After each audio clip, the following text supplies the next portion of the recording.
Gênese no lar, Evangelho no coração. Manhã do dia 10 de fevereiro do ano de 2021. É com muita alegria que estamos reunidos em torno do Evangelho do Cristo, o sol da imortalidade que o Espiritismo nos revela, com um entendimento mais clarificado.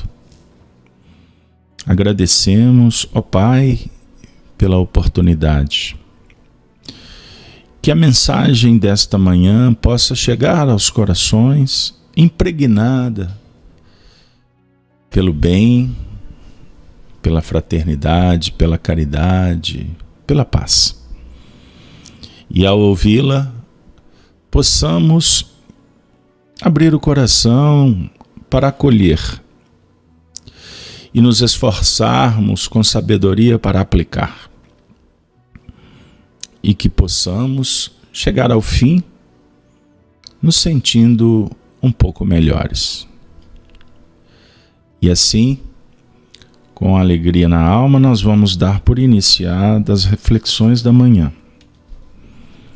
Hoje com o tema a comédia humana. Nós vamos sentar com Allan Kardec e Amélie Boudet, na casa de Kardec, para aprendermos mais uma lição em torno do Evangelho. Você pode indagar. É interessante porque Gênese no lar, de vez em quando dá uma sensação que nós já vimos essa lição. Quando isso acontecer, devemos nos sentir felizes, porque significa que nós estamos retornando, já possuindo um elemento que vai favorecer para aprender um pouco mais sobre a mesma, a definir que o Evangelho é eterna possibilidade de mergulharmos no mundo interior, para conhecer a si mesmo e domar, transformar o mundo íntimo. Nós vamos então debruçar juntos em torno do capítulo 23, Estranha Moral. Vamos ler os versículos que Allan Kardec escolheu, passagens de Jesus, para nos auxiliar. Item 1. Jesus disse assim: como nas suas pegadas caminhasse grande massa de povo, Jesus, voltando-se, disse-lhe: se alguém vem a mim e não odeia seu pai, a sua mãe, a sua mulher, os seus filhos, e seus irmãos e irmãs, mesmo a sua própria vida, não pode ser meu discípulo. No item 2, agora Mateus, anteriormente Lucas 14, 25, agora Mateus 10, 37. Aquele que ama o seu pai ou a sua mãe mais do que a mim, de mim não é digno. Aquele que ama seu filho ou sua filha mais do que a mim, de mim não é digno. Pois bem, agora nós vamos para o item 9. Kardec oferece a passagem de Mateus no capítulo 10, ainda, verso 34. Não penseis que eu tenha vindo trazer paz à terra. Não vim trazer a paz, mas a espada. Porquanto vim separar de seu pai o filho, de sua mãe a filha, de sua sogra a nora, e o homem terá por inimigos os de sua própria casa. Agora no item 10. Vim para lançar fogo à terra. E que é o que desejo, senão que ele se acenda? Tenho de ser batizado com um batismo, e quando me sinto desejoso de que ele se cumpra? Julgais que eu tenha vindo trazer a paz à terra? Não, eu vos afirmo, ao contrário. Vim trazer a divisão. E aí ele vai, numa sequência, com o mesmo intuito, embora naturalmente, quando lemos os versículos em separado, nós podemos encontrar muitos elementos de interpretação. Só uma nota de rodapé. Pois bem, Allan Kardec, voltando no item 3 desse mesmo capítulo, nos ajuda dizendo assim: certas palavras, aliás, muito raras, atribuídas ao Cristo, fazem tão singular contraste com o seu modo habitual de falar que instintivamente se lhes repele o sentido literal, sem que a sublimidade da sua doutrina sofra qualquer dano. Ele está nos dizendo, fica a dica para você ler todo o texto, que a mensagem, se for trabalhada ao pé da letra, ela nos causa perplexidade em alguns instantes. Naturalmente, porque foram ditas numa época diferente, e naturalmente as interpretações, elas nos colocam em determinadas dificuldades.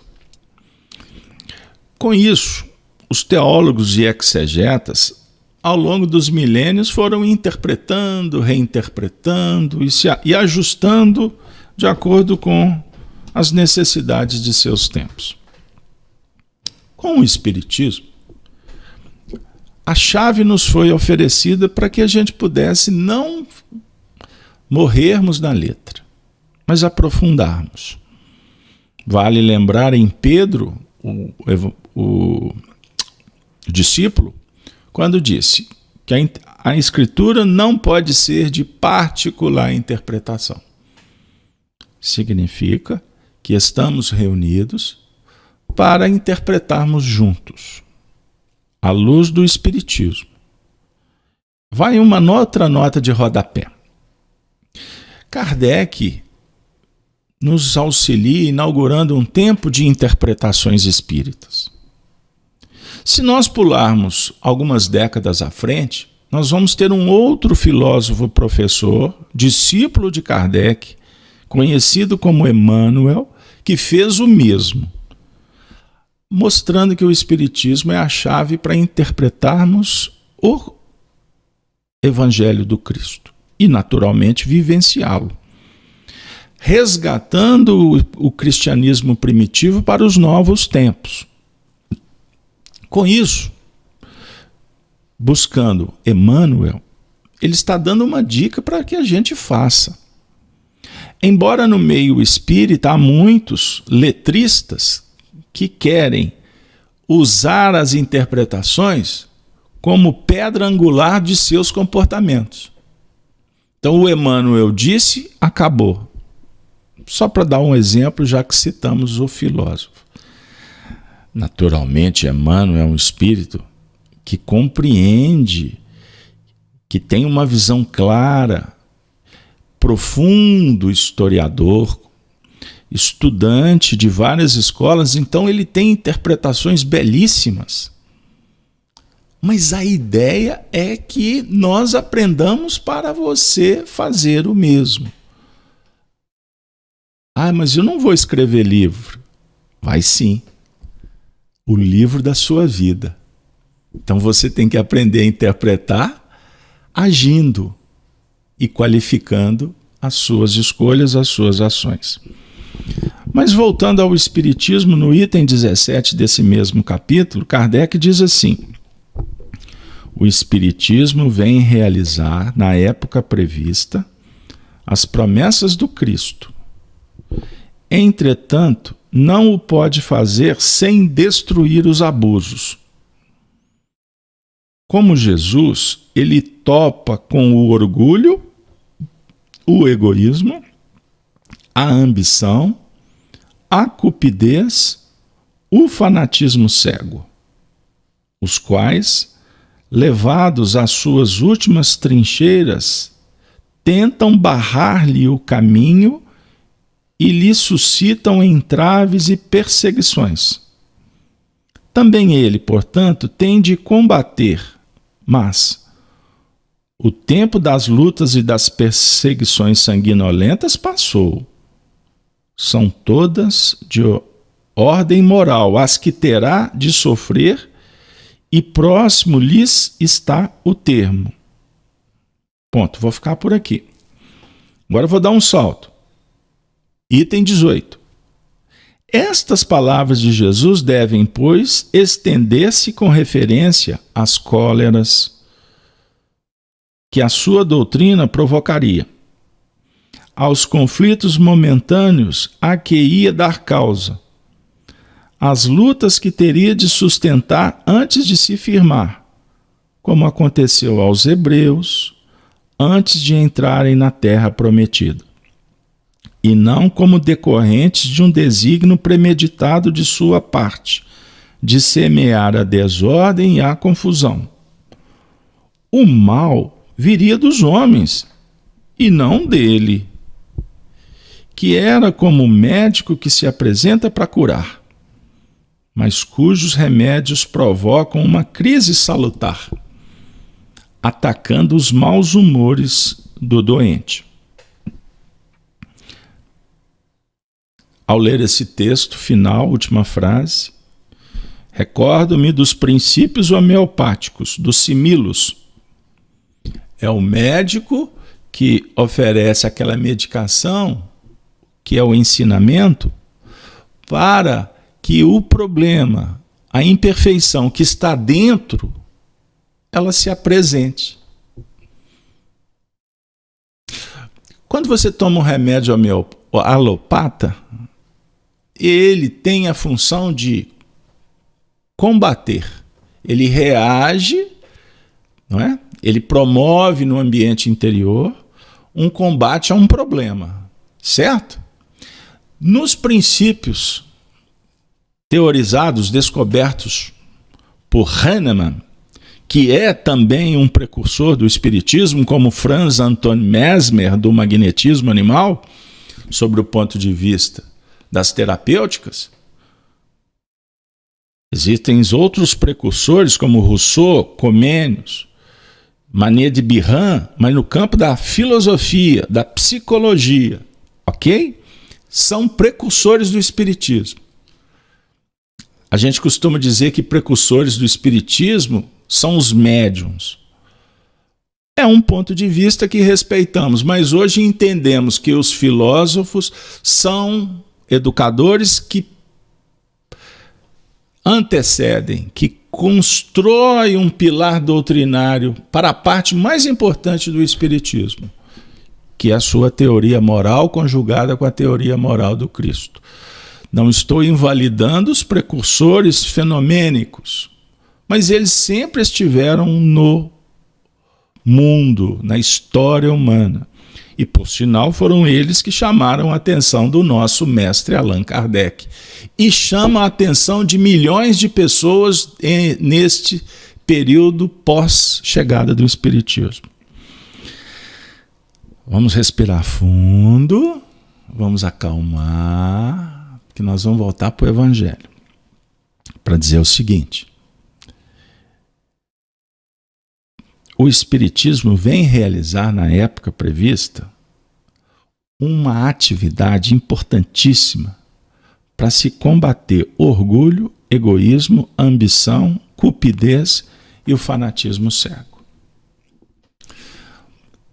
Como que nós, que estamos estudando Espiritismo, podemos entender isso na prática? Como se combate a imperfeição? Estudando e vivendo. A aplicação do Espiritismo é sobre o ponto de vista moral. Em nível prático, do dia a dia, caridade. Mas Jesus falou que veio separar. Jesus veio falar que amá-lo significa odiar pai e mãe, que ele veio trazer um batismo que era o do fogo. Me esclareça melhor. o conhecimento, ele, quando vai despertando a consciência do ser, naturalmente, ele auxilia para que a gente faça uma ressignificação. Então você olha para o passado e começa a perceber que você pode caminhar de uma maneira diferente e melhor. Então, naturalmente, a ressignificação significa, vamos dizer assim, desconectar com o passado? Não. Significa utilizar da experiência para construir um novo edifício. Então, isso gera uma ruptura filosófica. Então você e eu e a humanidade estamos sob a inspiração de Jesus para trabalhar o amor e a caridade. O amor, ele sugere que você destrua laços? Não. Que você fortaleça os laços. Então, amar pai e mãe, irmão, irmã, a família, é o fundamento para ascender o céu. Mas não amá-los sobre o ponto de vista daquele sentimento do interesse egóico do passado, do utilitarismo, por exemplo. Amar significa se aprimorar, vencer os limites, superar os hábitos, aquela relação que foi sustentada durante muito tempo e que agora não se justifica mais. Isso passa pelo plano das concepções, da mente, como também das próprias atitudes em família, que se tornaram até vícios, que foram automatizadas e que justificaram durante um tempo e sustentaram determinados cometimentos, mas que num tempo atual não tem mais sentido, uma vez que você já percebe que existem outras nuances da vida, outros convites, outras possibilidades. Então, o batismo de fogo, ou do fogo, como Jesus propõe, é o fogo que purifica. A espada que Jesus utiliza, a espada, teólogos descobriram isso na história. A espada é o símbolo da verdade. Não é para esgrimar intelectualmente com alguém, para disputar terreno dentro de casa ou junto com o semelhante. Não. Pelo contrário, é compreender que cada um está usando a espada e bem-aventurado quando usa para dentro. Aquele que usa a espada para ter poder e privilégios na terra, ele será ferido por essa mesma instrumentação. É da lei. Opa, eu não estou afim de receber uma estocada no baixo ventre. Bom, então, vamos fazer o seguinte. Vamos voltar para o príncipe da paz. Olha que título extraordinário dado pelos exegetas a Jesus. Príncipe da paz. Por isso é que ele se torna lá na frente rei dos reis. Que ele começa trabalhando a paz nele mesmo, junto com José e Maria, João Batista, seu primo, Isabel, Zacarias, entre os pares, seus irmãos, mesmo incompreendido, o pessoal que estava em torno, a comunidade. Aonde Jesus passa, ele sugere paz. Só que a paz dele dialoga com a justiça. Quando movimentamos no âmbito da injustiça, a justiça incomoda. A justiça sugere revisão. Então Jesus prega a paz, mas a paz dele é um incômodo para os conflituosos. Um amigo espiritual me disse hoje cedo que a justiça humana é um território de disputa entre vícios e virtudes. A justiça divina é o remédio para selar a paz entre os homens. Anotem essa frase porque ela é de muito valor. Se você for num tribunal, haverá ali uma batalha, vício e virtude. A virtude é soberana. O vício luta para não perder espaço. Aí você encaixa em todos os debates e embates. Na questão 789 do Livro dos Espíritos, Kardec perguntou se um dia o progresso reunirá todos os povos da Terra numa só nação. Os Espíritos responderam que não. É impossível, porque tem diversidade de clima, costumes e necessidades. São diferentes. O que caracteriza uma nacionalidade. Por isso, as leis são necessárias, apropriadas a estes costumes e necessidades. Mas aí eles vão trazer um ingrediente no diálogo com Jesus. A caridade, porém, não leva em conta as latitudes, nem distingue os homens pela cor de pele. Quando por toda parte a lei de Deus servir de base à lei humana, os povos, como os indivíduos, praticarão entre si a caridade. Então viverão felizes e em paz. Porque ninguém fará mal ao vizinho, nem viverá à sua custa. Romper com a injustiça não é tarefa fácil.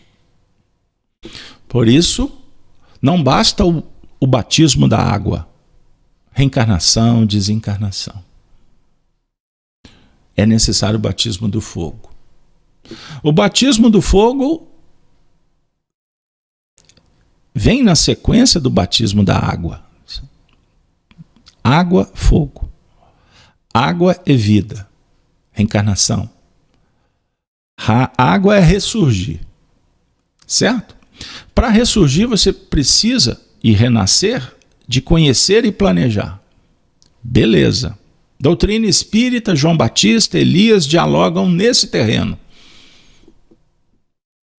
O batismo do fogo com Jesus é o da transformação. Ele é o radical. Por isso é que Jesus vem dizer que veio à Terra para colocar fogo. Apenas um dado. Se vocês abrirem o capítulo 15 do Evangelho de João, quando Jesus fala da vinha, que Deus, o Pai, é o dono, e que Ele é a videira, e que nós somos os ramos, ele diz assim, o ramo que não tiver na videira, o que acontece com ele? Seca. E secando, tem que se atirar ao fogo, para que haja a transformação. A definir o seguinte, que conectado na videira, a seiva passa pelo ramo. É a sustentação. A seiva é a vida. A seiva é o amor. Desconectado, vamos cair diante das imperfeições que estão sendo descobertas a cada momento da nossa vida. Graças a Deus. E o tempo atual é pródigo para compreendermos esse fenômeno. Amigos, o tema de hoje é a comédia humana. De uma forma poética e doutrinária, Eugène Sue, espírito, se comunicou no grupo do companheiro Deslian, 29 de novembro de 1866, mensagem que foi oferecida a Allan Kardec e ele publicou na Revista Espírita, que é extraordinário o momento para ser recordado. Ouçamos a comunicação do Espírito falando sobre o cenário da nossa passagem na Terra, que ele dá o título A Comédia Humana, a definir os desafios para implementar esse batismo do fogo. Abre aspas. A vida do espírito encarnado é como um romance, ou antes como uma peça de teatro, da qual cada dia se percorre uma folha contendo uma cena. O autor é o homem. Os personagens são as paixões, os vícios, as virtudes, a matéria e a inteligência, disputando a posse do herói, que é o espírito. O público é o mundo em geral durante a encarnação. Os espíritos na erraticidade. E o censor que examina a peça para a julgar em última instância e proferir uma censura ou um louvor ao autor é Deus. Fazei de modo que sejais aplaudido o maior número de vezes possível e que só raramente cheguem aos vossos ouvidos o barulho desagradável dos assovios. Que a intriga seja sempre simples e não busqueis interesse senão nas situações naturais, que possam servir para fazer triunfar a virtude, desenvolver a inteligência e moralizar o público. Durante a execução da peça, a cabala, posta em movimento pela inveja, pode tentar criticar as melhores passagens e só incensar as que são medíocres ou más. Fechai os ouvidos a essas adulações. Lembrai-vos que a posteridade vos apreciará no vosso justo valor. Deixareis um nome obscuro ou ilustre? Manchado de vergonha ou coberto de glórias? Conforme o mundo. Mas quando a peça estiver terminada e a cortina caída sobre a última cena, vos puser em presença do Regente Universal, do diretor infinitamente poderoso do teatro onde se passa a comédia humana, nem haverá aduladores, nem cortesãos, nem invejosos, nem ciumentos. Estareis sós, com o juiz supremo, imparcial, equitável e justo. Que a vossa obra seja séria e moralizadora, porque é a única que tenha algum peso na balança do Todo-Poderoso. É preciso que cada um dê à sociedade ao menos o que dela recebe.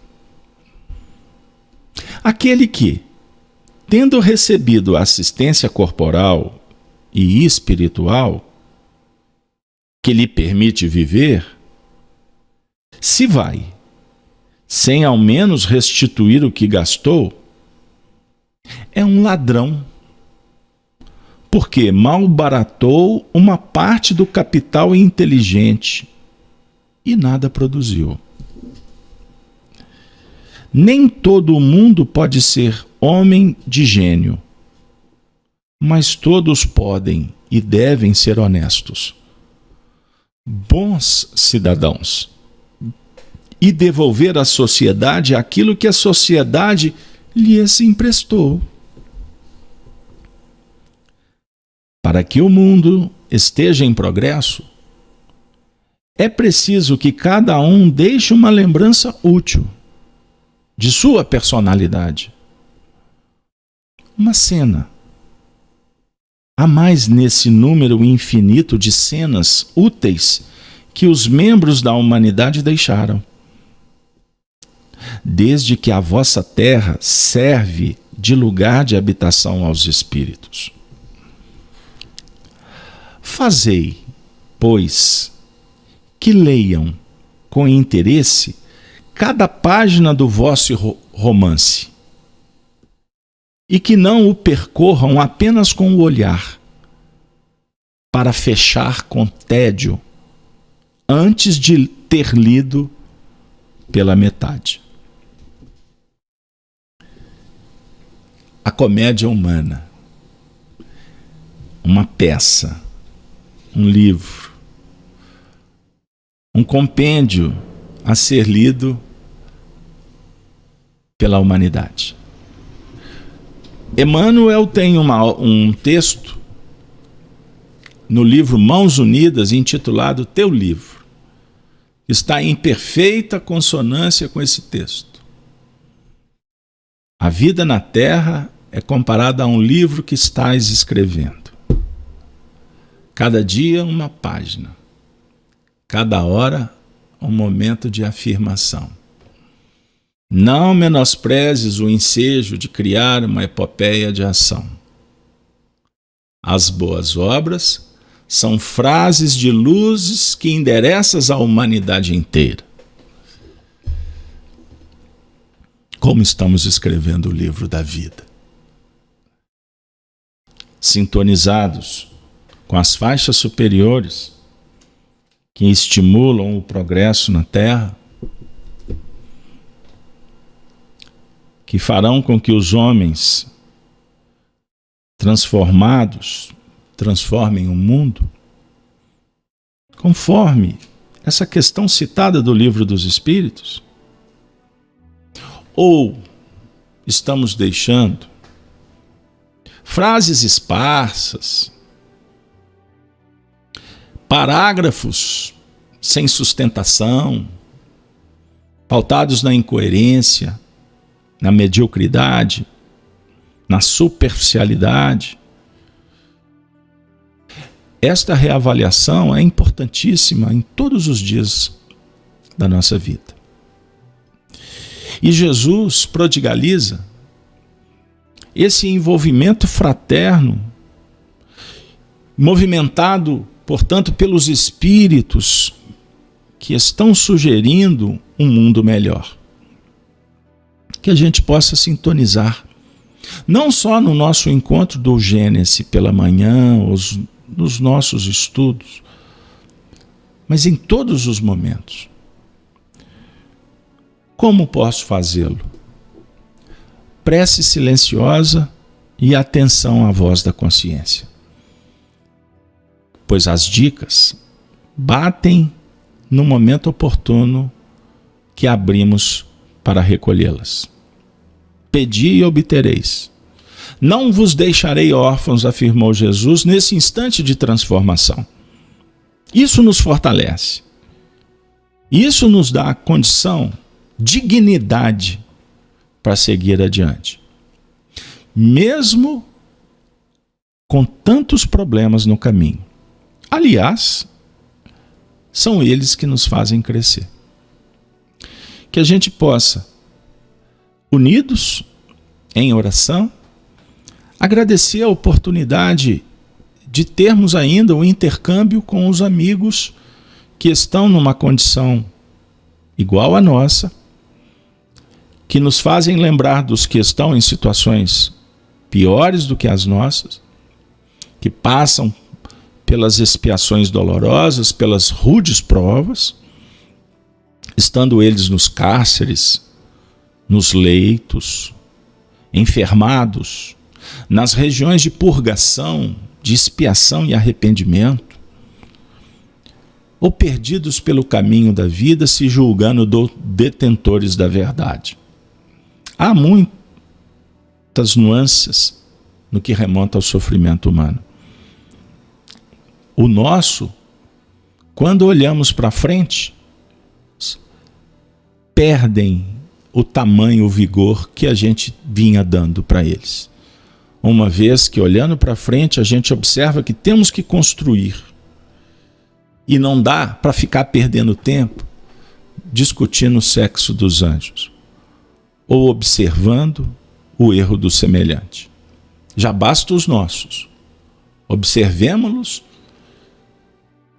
e vamos ajuntar os cacos, como se afirma no ditado popular, para que a nossa comédia humana, para que a nossa história seja escrita cada vez mais com fé, com esperança, com justiça, com beleza, com arte, com caridade.